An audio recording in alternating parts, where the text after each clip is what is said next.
Hello everyone and welcome.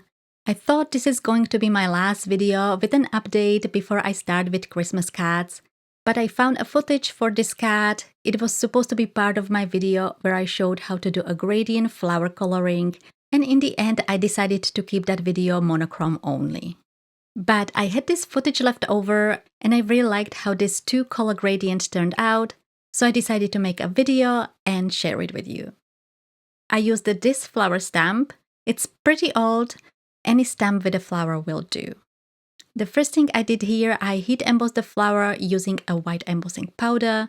You can just stamp it with a black ink, but I think heat embossing gives something extra to it. And I also think it makes coloring easier, especially when you're using watercolors.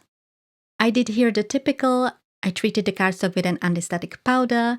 I stamped the flower using a Versamark ink, which is a sticky ink. I sprinkled the embossing powder over it and heat set it with my heat tool.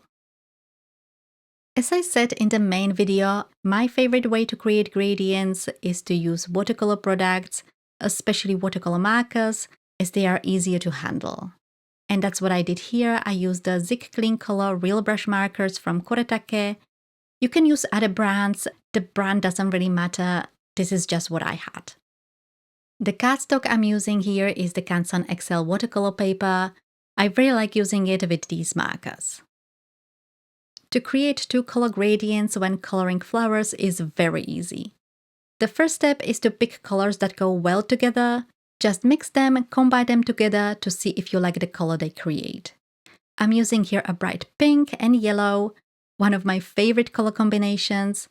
I also like pink and blue, purple and blue, red and yellow would also go great together. And once you have your two colors selected, you are good to go.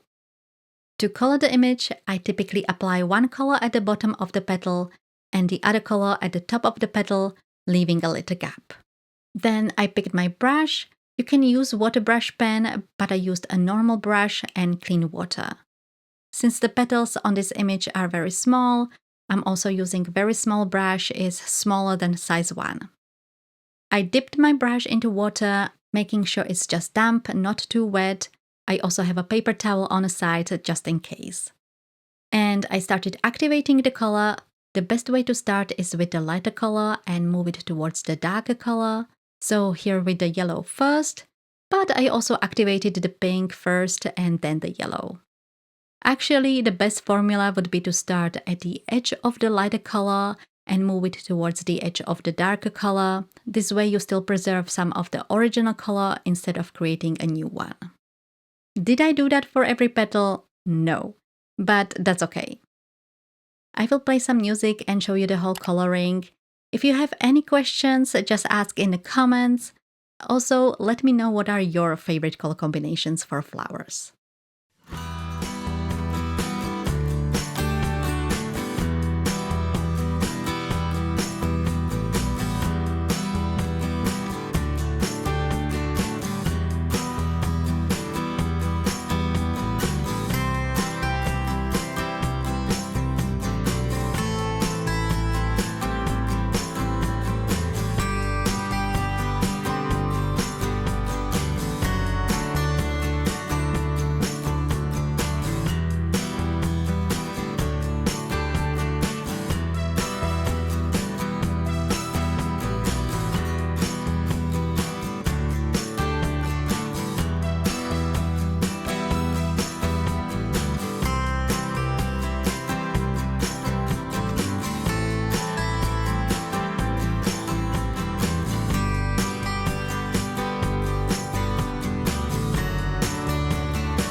So the coloring is done.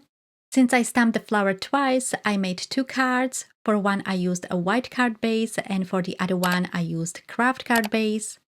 I actually have a coordinating die for this flower, so I die cut it and adhered it in the middle of my card base using a double-sided tape.